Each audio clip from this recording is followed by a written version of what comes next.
Aloha, I'm Jennifer Sojot, and here are today's top headlines from the editors at the Honolulu Star-Advertiser. Also, mahalo to Long's Drugs Hawaii for sponsoring this show. Head on over to your neighborhood Long's Drugs for all your shopping needs. Honolulu City Council Chair Tommy Waters will not seek the congressional seat that will be left vacant by Kai Kahele, who earlier this month announced a late run for governor. Waters had filed federal election papers to declare an intent to run for Congress, but did not make a firm decision until today. Waters' decision to remain on the City Council brings some stability to the governing body. 4 of the council's 9 seats are up for election this year. Waters said in a statement today that his job is not done. He is not ruling out a run for Congress in the future, but for now he said he will work to ensure greater transparency, accountability, and fiscal responsibility. His district runs from East Honolulu to Waikiki. Waters was elected in 2019 and has served as council chair since 2020. The U.S. government is now accepting a 3rd round of orders for free COVID-19 at-home tests.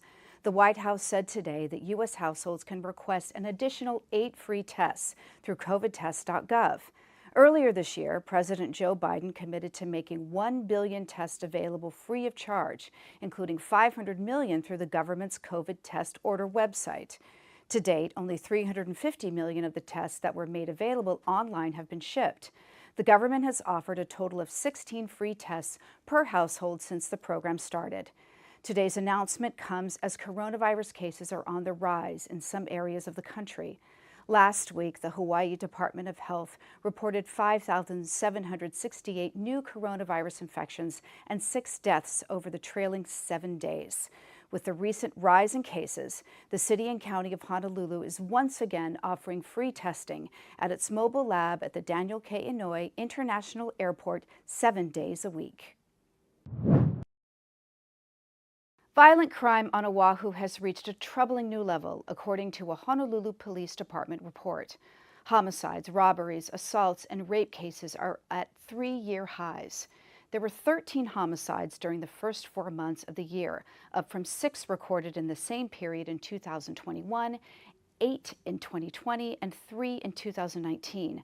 Crimes of opportunity are also increasing as pandemic restrictions ease.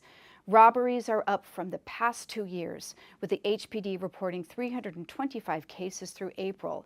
There were 410 assaults and 90 rape arrests so far this year, both above levels recorded in 2020 and 2021.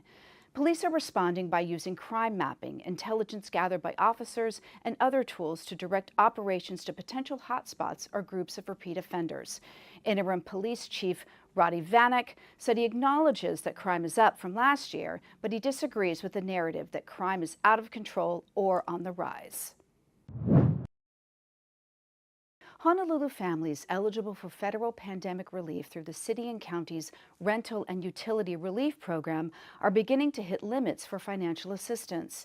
Eligible households can receive up to $2,500 a month in relief funds and are able to remain enrolled in the program for up to 18 months. About 500 households have reached the cutoff point. The city contracts with Catholic Charities Hawaii and the Council of Native Hawaiian Advancement to process applications and administer funds to landlords. The 2 nonprofits have provided more than 11,000 families with rent and utility relief, distributing about $160 million of some $225 million in pandemic-related funding. With federal dollars drying up and a state law that delays evictions due to sunset, the potential for renter evictions and homelessness has become a growing concern. The rental and utility relief program is moving forward with plans to start case management and referrals for services along with financial literacy training. In addition, the city is applying for more federal funds to keep the program running. Japan is slowly opening its borders after imposing tight restrictions to slow the spread of COVID-19. The country will experiment with small package tours from Australia, Singapore, Thailand, and the United States later this month before gradually opening to more foreign visitors. According to the Japan Tourism Agency, incoming tourists must be triple vaccinated, and tours need guides and fixed itineraries.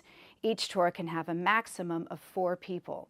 A total of 50 participants are expected to join the experiment that starts next week. Results from the trial will be used to create coronavirus guidelines for tour operators, hotels, and related businesses.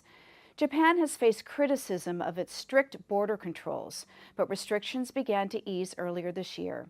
The country currently allows up to 10,000 people to enter per day. That includes Japanese nationals, foreign students, and some business travelers. Foreign tourists are still not allowed to enter. For more on these stories and all the latest headlines, subscribe to the Honolulu Star-Advertiser, visit Hawaii's top source for breaking news online at staradvertiser.com, and download the Star-Advertiser mobile app. Mahalo, have a great day, and we'll see you back here tomorrow.